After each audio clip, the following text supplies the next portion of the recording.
Now that the Portuguese and the Spanish have laid claim to large chunks of territory in Africa, Asia, and in the New World and the Caribbean, the challenge will be for them to be able to enforce their authority over these new areas.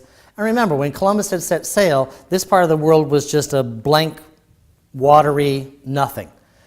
Each time the explorers come back, the age of exploration, these are the times of famous people like Magellan and Da Gama and Henry Hudson and John Cabot.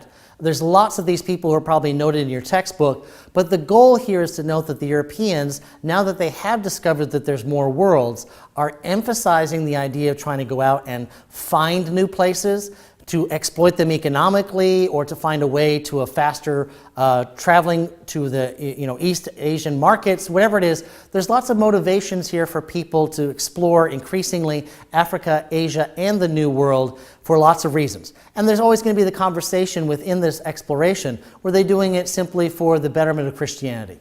Were they doing it for glory, for the sense of self-exploration and how great I am, I discovered something?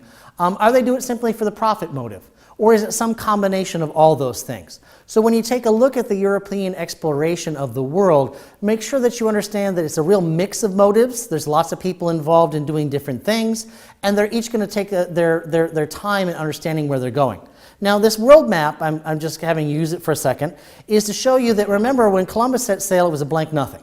And now it's being filled in slowly by slowly. It's still not 100% accurate, as we would understand, using some GPS system of looking at the globe. But they are increasingly able to fill in the spaces here and make some more accurate judgments of the distance between locations, port facilities, where land is and where it is not, where the oceans stop and start. Instead of having just nothing but conjecture, they're increasingly having a clear idea.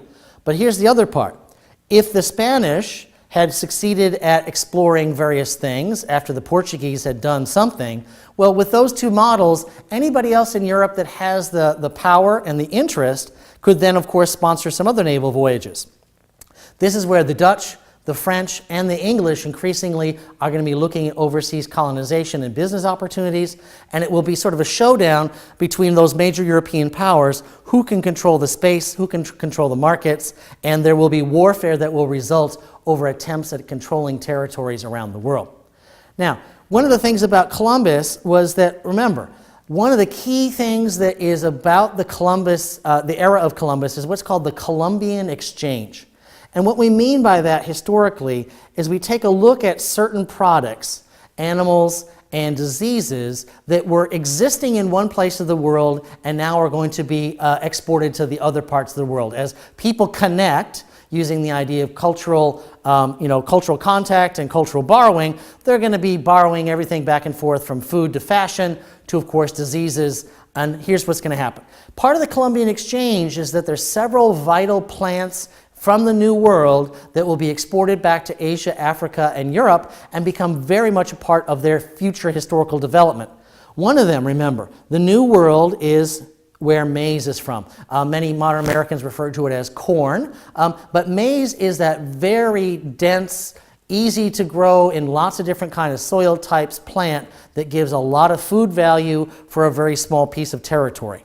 Also, there is within the New World a significant number of varieties of potatoes, various different kinds and sizes. Once again, a high calorie content plant that is relatively tolerant of many lousy soils and cold weather, can be grown higher up in the mountains. This is a way then for high quality calories to be injected back into Europe, Africa, and Asia, where they'll be able to grow more food, have more calories on smaller pieces of property, and thus this could in part set off a population increase. If nothing else, it could also stabilize the nutritional level because, for example, potatoes have better nutritional level than some of the grains grown in Europe. They both supply a lot of calories, but as long as you eat the skin of the potato, there is another element that's brought into the nutritional factor. What's also going to be a problem, well, maybe a problem for some, will be that tobacco. This plant in the New World is going to increasingly be grown. It will be smoked by many people in the New World. It has lots of ceremonial and medicinal understandings, but it's going to be exported back to Europe where it's going to become sort of a rich man's idol time experience to sit and have some pipe tobacco or to roll a cigar.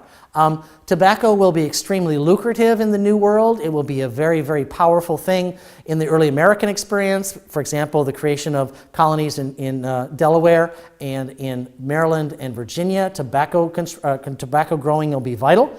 Also, there will be something even more valuable for many people, and that will be, of course, the creation of an Italian diet with tomatoes in it, right?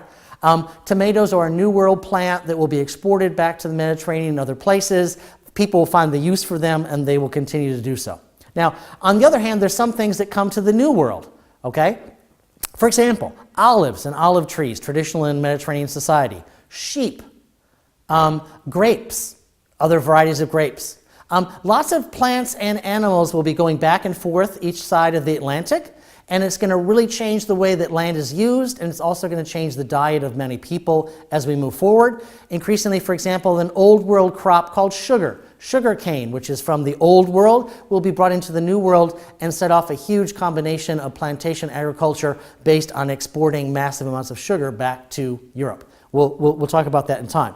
Now, when the Portuguese and Spanish had an understanding that they were going to divide the world amongst themselves, they got involved with the papacy, and they had the Pope put together a treaty. And in 1494, they sort of agreed to divide the world down an imaginary line on the globe. Everything on one side was going to be Spanish. Everything on the other side was going to be Portuguese.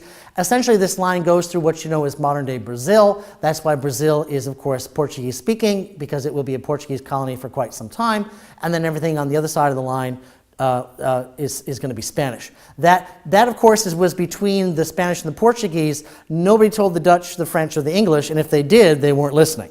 So on the margins here, all this new territory that's being opened up around the world, in Asia, Africa, and the New World, is now up for grabs. The European power that has the best ability to go and exploit those regions, build trade networks, establish military colonies, they're going to be the ones who will be able to profit the most.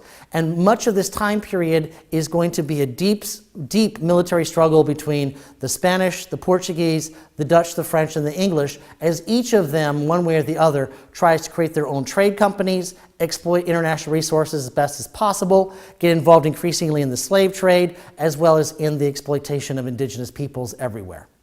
Take a close look at this age of exploration, especially the idea that now much of the world is up for grabs, so to speak, and the European power that is willing to use the most violence and to use it as fast as possible may also get the best commercial advantage. Be sure to see if there's any questions in your sample test bank to also help you understand this time frame.